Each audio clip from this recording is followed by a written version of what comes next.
Heart blockage हो, cataract हो, glaucoma हो, किडनी स्टोन हो, गॉल ब्लैडर स्टोन हो, समय आ गया है अपना सर्जन खुद बनने का, क्योंकि हॉस्पिटल के दरवाजे आपके लिए बंद हो चुके हैं। तो क्या हम हाथ पे हाथ रख के इंतज़ार करें कब वो दरवाज़ा दोबारा खुलेगा, या फिर कहीं ऐसा ना हो तब तक वो पेशेंट की सांसें ही बंद हो जाए? क्या हम इसके बियॉन्ड भी कुछ कर सकते हैं? द आंसर इज़ यस, हम कर सकते हैं, बहुत कुछ कर सकते हैं, बहुत अच्छा कुछ कर सकते हैं। लेकिन आगे बढ़ने से पहले मैं एक अपडेट देना चाहूँगा अपने व्यूअर्स को। आपको तो पता ही है, पिछले 2 महीने से ज़्यादा वक्त हो गए मैं लगातार पेशेंट मांग रहा हूँ, कोरोना के पेशेंट जिन्हें मैं 3 स्टेप डाइट से ठीक करना चाहता हूँ।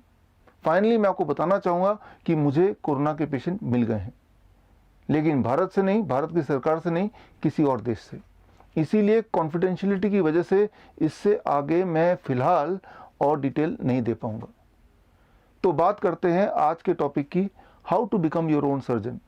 सबसे पहले मैं बात करता हूँ हार्ट ब्लॉकेज, यानी कि कोरोनरी आर्टरी डिजीज़। इसका मतलब ये है कि वो ब्लड वेसल जो ब्लड सप्लाई करता है हार्ट के मसल को, उस ब्लड वेसल में कभी कभी ब्लॉकेज आ जाता है जिससे ब्लड फ्लो ठीक से नहीं हो पाता। इसीलिए ऐसे पेशेंट जब वो दौड़ते हैं या सीढ़ियाँ चढ़ते हैं या फिर हैवी कुछ उठाते हैं तो उनको दर्द होने लगता है, एंजाइना होता है, डिस्कम्फर्ट होता है।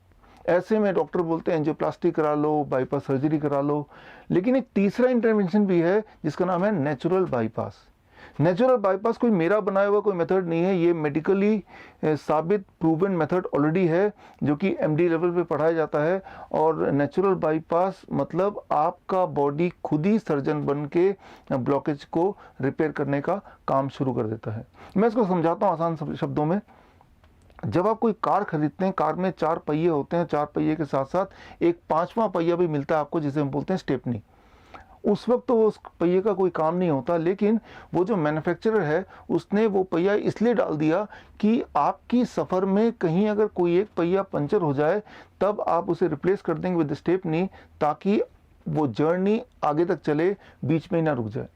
ठीक उसी तरह से आपका और मेरा मैन्युफैक्चरर यानी कि भगवान ने जब हमें बनाया तो हमारे बॉडी में हज़ारों की तादाद में स्टेपनी डाल दी, जिसे हम बोल सकते हैं मेडिकल भाषा में कोलैटरल आर्टरीज, ताकि ज़िंदगी के सफ़र में कहीं अगर कोई एक ब्लॉकेज कहीं आ जाए तो वो जो स्टेपनी कोलैटरल आर्टरीज है, बॉडी उसे यूज़ करके आपकी ज़िंदगी की गाड़ी को आगे तक ले जाए। ये जो कोलैटरल आर्टरीज होते हैं वो बहुत ही छोटे होते हैं, माइक्रोस्कोप से वो आप देख सकते हैं। वो नेटवर्क की तरह पूरे बॉडी में है, अनयूज्ड लाइक द स्टेपनी। तो जब भी कभी ब्लॉकेज हो, चाहे वो हार्ट में हो या कहीं और भी हो, तो बॉडी अक्सर उस स्टेपनी को यूज़ कर लेता है। लेकिन बॉडी उस स्टेपनी को यानी कि कोलैटरल आर्टरीज को यूज़ तभी कर सकता है जब बॉडी के अंदर नाइट्रिक ऑक्साइड की प्रोडक्शन बढ़ जाए। नाइट्रिक ऑक्साइड की प्रोडक्शन को बढ़ाने के लिए बॉडी को खास तरह की न्यूट्रिशन की आवश्यकता है। उस न्यूट्रिशन के मिलते ही बॉडी अपना नाइट्रिक ऑक्साइड प्रोडक्शन इनहेंस कर देता है, जिससे कोलैटरल आर्टरीज के माध्यम से blood vessels which is a blood vessel, blood supply होता है to the heart, and heart starts functioning like before, पहले की तरह जब वो बहुत स्ट्रांग था। तो आपको क्या करना है, इसके लिए सिर्फ आपको करना है, you have to start with DIP diet phase 2। DIP diet phase 2 को अपनाना है। अब DIP डाइट फेज 2 क्या है, इसके लिए स्क्रीन पे दिए हुए लिंक में जाके आप वीडियो देख सकते हैं। ये वीडियो मैंने अभी रिसेंटली बनाया था, मेरे यूट्यूब चैनल में, फेसबुक में, टेलीग्राम में है, लेकिन हो सकता है कि यहाँ से डिलीट हो जाए। अगर डिलीट हो जाता है तो मेरे वेबसाइट vishwaroop.com/corona में जाके ये वीडियो देख सकते हैं। तो इस वीडियो को देखने से DIP डाइट क्या है और DIP डाइट फेज 2 क्या है वो आपको पता चल जाएगा। तो आपको सिर्फ इतना करना है कि DIP डाइट फेज 2 पे रहना है, और साथ में ग्रीन और रेड जूस, ग्रीन मतलब स्पिनच यानी कि पालक, और रेड मतलब टमाटर या चुकंदर, इनमें से कोई भी एक वेजिटेबल लेंगे घुमा फिरा के, और उसका करीब 200 से 250 ml जूस निकालेंगे, फ्रेश जूस, और उसको पीने में लगने चाहिए 10 से 15 मिनट। जब पेट भरा हो तब नहीं, जब पेट खाली हो, जैसे लंच से पहले या डिनर से पहले, ऐसे टाइम पे। और ऐसा अगर आप 1 महीने तक कर सकते हैं तो ऑन एवरेज मैंने देखा है कि इट टेक्स ओनली 1 मंथ, और उसके अंदर ही ब्लॉकेज ऑलमोस्ट चला जाता है। अच्छा, कैसे पता चलेगा ब्लॉकेज चला गया? बड़ा ही सिंपल है। अगर वही वाली एक्टिविटी जिसके करने से आपके एंजाइना होता था यानी कि पेन, अब अगर उसी एक्टिविटी से पेन नहीं हो रहा है, इसका मतलब आइदर ब्लॉकेज बहुत छोटा हो चुका है या गायब हो चुका है। जब आपको आराम मिल जाए, जब पेन गायब हो जाए, उसके बाद फेज़ 2 डीआईपी डाइट की जगह अगर आप चाहे तो स्टैंडर्ड डीआईपी डाइट पे ही रह सकते हैं for rest of the life. Number 1। Number 2, जो ग्रीन एंड रेड जूस है उसका काम खत्म हो चुका है, अगर आप चाहें तो उसको डिसकंटिन्यू भी कर सकते हैं। तो लेकिन डीआईपी डाइट में रहना ज़रूरी है ताकि इस तरह के प्रॉब्लम दोबारा कभी ना हो, दोबारा ब्लॉकेज हो ही ना। ये तो ही हार्ट की बात। अब करते हैं कैटरैक्ट की बात, ग्लूकोमा की बात, या फिर कई सारे लोग हैं जिनके मोटे मोटे चश्मे लगे हैं, वो चश्मों से छुटकारा पाना चाहते हैं, उनकी बात। बहुत ही सिंपल है आपके लिए, आपको भी डीआईपी डाइट फेज़ 2 में रहना है। It takes about 3 months time, 3 महीना ऑन एवरेज लगता है फॉर कैटरैक्ट, ग्लूकोमा या चश्मे से मुक्ति पाने के लिए। DIP diet phase 2 plus shoulder, neck and I rotation exercise every day for 15 to 20 minutes. अब ये shoulder, neck and I rotation exercise क्या होता है जानने के लिए आप स्क्रीन पे दिए हुए उस लिंक में जाके मेरे वीडियो को देखेंगे, जो कुछ साल पहले मैंने बनाया था। मेरे यूट्यूब चैनल में है, मेरे फेसबुक में भी है। और इस वीडियो को देख के, वो एक्सरसाइज सीख के आप उसको अपनाएंगे हर दिन 15 से 20 मिनट कभी भी इसको करेंगे, and it takes on average about 3 months time. और आप देखेंगे कि कैटरैक्ट वाली प्रॉब्लम, ग्लूकोमा वाली प्रॉब्लम ऑलमोस्ट चली जाएगी। और अगर पूरी तरह चली जाती है तो वो एक्सरसाइज करना डिसकंटिन्यू भी कर सकते हैं, और डीआईपी डाइट फेज़ 2 की जगह आप स्टैंडर्ड डीआईपी डाइट में रहेंगे for rest of the life, ताकि इस तरह की प्रॉब्लम दोबारा ना हो। And finally, kidney stone and gall bladder stone. अब देखिए, इसमें 2 पार्ट हैं। एक तो है एक्यूट, मतलब अचानक से पेन आना, मतलब स्टोन अटैक। तो एक्यूट में सिम्टोमेटिक रिलीफ बड़ा इंपॉर्टेंट है। सिम्टोमेटिक रिलीफ के लिए, पेन मैनेजमेंट के लिए फिर उसी वीडियो को मैं रेफर करूंगा, जो वीडियो मैंने थोड़ी देर पहले बताया था। उस वीडियो में जाके पेन मैनेजमेंट कैसे करना वो सीखना आपको।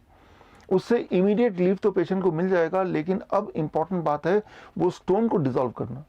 स्टोन को डिसॉल्व करने के लिए फिर वही idea, DIP diet phase 2 for 3 to 6 months. अब 3 महीने लगेगा या 4 महीने लगेगा या 6 महीने लगेगा, या हो सकता है उससे थोड़ा और ज़्यादा टाइम भी लगे, डिपेंड ऑन कि वो स्टोन का साइज़ कितना है, वो कितने सारे स्टोन हैं। लेकिन एक इम्पॉर्टेंट बात यह है कि डीआईपी डाइट फेज़ 2 स्टार्ट करते ही आप देखेंगे कि विद इन फ्यू डेज अब जो फ्रीक्वेंसी ऑफ अटैक कम हो जाएगा और जो पेन की इंटेंसिटी वो भी कम हो जाएगी। लेकिन ये तो हुई एक बात, लेकिन साथ में आपको ऐड करना है कुल्थी का दाल का पानी। कुल्थी का दाल क्या होता है, इसे कहते हैं इंग्लिश में हॉर्स ग्राम। अब देखिए, ये है हॉर्स ग्राम, और ये हॉर्स ग्राम करीब 20 ग्राम कुल्थी का दाल लेना है, एक मुट्ठी भर, और लेके उसको 200 ml पानी में आपको बॉईल करना है तब तक जब तक कि 200 ml पानी 100 ml में कन्वर्ट ना हो जाए। और वो जो 100 ml है उसे छान लेना है वो पानी को, और उसका आधा पानी यानी कि 50 ml पानी आपको लेना है ब्रेकफास्ट से पहले खाली पेट में, और आधा लेना है 50 ml जो बचा हुआ है वो डिनर से पहले। और ऐसा तब तक करना है जब तक कि स्टोन रहेगा, जो किडनी स्टोन है या फिर गॉल ब्लैडर स्टोन है। अच्छा, कैसे पता चलेगा कि स्टोन है अभी? उसका बड़ा सिंपल तरीका है। अगर लगातार 1 महीने तक पेन नहीं हो रहा है, कोई डिस्कम्फर्ट नहीं है, तो इसका मतलब ये है कि स्टोन या तो पूरी तरह डिसॉल्व हो गया है या बहुत ही छोटा हो गया है। और ऐसे केस में आप क्या कर सकते हैं, ये कुल्थी का दाल का पानी यानी कि हॉर्स ग्राम का जो पानी है, बॉइल्ड वाटर, बॉईल करने के बाद का जो पानी है, उसको आप डिसकंटिन्यू कर सकते हैं। लेकिन फेज़ 2 वाले डाइट को 1 महीना और चलाइए, और 1 महीने और चलाने के बाद भी कोई दर्द नहीं है, इसका मतलब श्योर हो गया कि वो स्टोन इज़ ऑलमोस्ट गॉन। अब आप चाहे तो स्टैंडर्ड डीआईपी डाइट, तो बेसिक डीआईपी डाइट पे रह सकते हैं for rest of your life, ताकि दोबारा से स्टोन बने ही ना। मैं उम्मीद करता हूं कि ये मेथड आप पे काम करेंगे। जैसे इस मेथड ने हज़ारों और पेशेंट को ठीक किया है, आपको भी लाभ मिलेगा। अगर आपको लाभ मिलता है, अगर ये मेथड काम करता है, तो you have to give me something in return. आप मुझे क्या देंगे? बहुत ही सिंपल है। सबसे पहले आप ये अंदाज़ा लगाइए कि अगर यही सर्जरी मुझे करानी होती तो कितना पैसा लगता।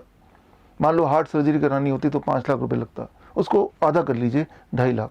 2.5 लाख तो खुद को दे दीजिए, आफ्टर ऑल आपने मेहनत की है, आप ही सर्जन है तो आपकी फीस मिल गई आपको। बाकी जो 2.5 लाख है वो अपने आसपास जो गरीब लोग हैं उनमें बांट दीजिए। वो लोग जो रोज़ कमाते हैं और रोज़ खाते हैं, पिछले 50 दिन से ना तो कमाया, शायद खाया भी नहीं होगा, काफ़ी लोग तो मर ही चुके होंगे, उनको सख्त ज़रूरत है आपकी। और जब आप देंगे तो ये मत समझिए कि आप कोई एहसान कर रहे हैं, एक्चुअली वो भी आपको रिटर्न में कुछ देंगे। जो भी मेथड मैंने आपको बताया, इस मेथड से लगभग 70, 80, 90% तो आप ठीक हो ही जाएंगे। लेकिन फिर भी गुंजाइश रह जाएगी 10 से 15% की। वो गुंजाइश को पूरा करेंगे वो लोग दुआएं देके, उनकी दुआएं ज़रूर काम करेगी, आप ज़रूर दोबारा हेल्दी हो जाएंगे। एक दिन हम ज़रूर मिलेंगे। मैं doctor Biswaroop Roy Chowdhury, all the best, thank you, जय हिंद।